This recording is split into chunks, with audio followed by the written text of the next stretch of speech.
So, Congress is currently working on a bill to reduce or cut some of the costs associated with assistance like Medicaid. Let's see what AOC, Alexandria Ocasio-Cortez, has to say about Medicaid. And at the end, I gotta throw the latest clip from Jasmine Crockett in there too. Let's roll into it and see what they have to say. Times by the Republican majority here, many of the work standards and requirements and many of the ways that they are designing these changes to Medicaid are based on changes in Georgia. Georgia has the third highest number of uninsured Americans in the country. Catastrophic. And that's with the so-called improvements from monthly reporting paperwork requirements to annual paperwork requirements. And so the Republican majority has looked at the state with the third highest number of uninsured Americans and said, that's what we want to model our Medicaid system after. This catastrophic failure. And I understand that the Republican majority wants the American public to be sold into accepting this by saying, you know what? We are secretly paying for Medicaid for every Venezuelan in the world, and that there are millions of 8-year-olds getting sex reassignment surgeries on Medicaid dime, and if we just take all of that, that will somehow make your Medicaid, cut that and make your Medicaid better. Sounds ridiculous because it is. And then they want to say, if you have $1 million house, right, let's set this cap at $1 million. Okay, cool. I have a question, though. I have another number that I think is interesting. Maybe what if you're getting a $22 million house, inheriting a $22 million house? Because what Republicans are saying is that if we make all of these cuts, we will then shift that and invest it into Medicaid for people who actually deserve it. But if that were true, then the top line number, our budget for Medicaid, would be staying the same, right? We'd be taking from undeserving people and giving it to deserving people, and that should even out. But that's not what's happening in this bill. This bill is cutting nearly $1 trillion in Medicaid spending overall. Why? Because down the hallway, they are trying to finance tax cuts for people who are inheriting $22 million houses.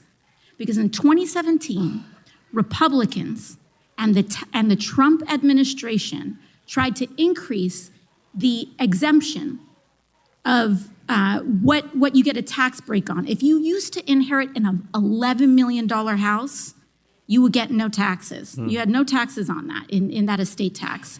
They said that's not enough. We need no taxes on a $22 million house. Will the gentlelady yield? Expired, I have to finish. That expires now. And it costs a lot of money to extend that tax break up to $22 million. So to pay for that, they are doing this. They are modeling and completely retrofitting the United States Medicaid system to model it after the state with the third most catastrophic uninsured American number in the country. In the dead of night at 2:38 in the morning, when everyone is asleep, when we've asked for the opportunity to do this in the light of day. So that was one clip from AOC, but we got another one to roll right into. I thank the ranking member for yielding his time. 13.7 million Americans. 13.7 million Americans are the number of people in this country whose health care are going to be stripped in this bill. Now, Republicans are going to try to tell you every single distraction in the book from that essential number. I want people at home to understand that Medicaid and the federal matching funds for Medicaid can make up 30 to 40% of some of the state budgets that we have going on back in your home. Republicans have put this bill together, rushed it together in a matter of hours on the back of a napkin, shaking it, walking out of the White House, and brought it right here to this floor. They are defunding Planned Parenthood. They are ending tons of Medicaid coverage for 13.7 million Americans, including Affordable Care Act coverage as well. And if you want to get an abortion and have a silver plan on a healthcare plan that you paid for, you will also be affected by this legislation as well. Also, allowing suppressors on guns to be deregulated to some of the largest amounts that we have seen since the 1930s. This is just a Christmas bill. This is just a Christmas tree. I yield the gentlelady to 30 seconds. And so I want people to understand, for my Republican colleagues who are sure what is in and not in this bill, in this process that has been this rushed, when you wake up in the morning, you will realize that you voted to defund Planned Parenthood and to take away health care from 13.7 million Americans. And when this country wakes up in the morning, there will be consequences to pay for this. So you guys can see what's going on in Congress. They're pushing a bill that is it's a budget bill, but it's going to cut a lot of those assistant programs. And I would like to interject this right here. My mom recently went and got open heart surgery. She had a blockage in her heart, so she couldn't afford my mom, she doesn't really work, but she couldn't afford some of the medications and things like that right out of pocket. Like her medications after that was gonna be like $1,000. But because of Medicaid, she was able to pay for her meds and be fine because she has to recover. So Medicaid takes care of people like that too.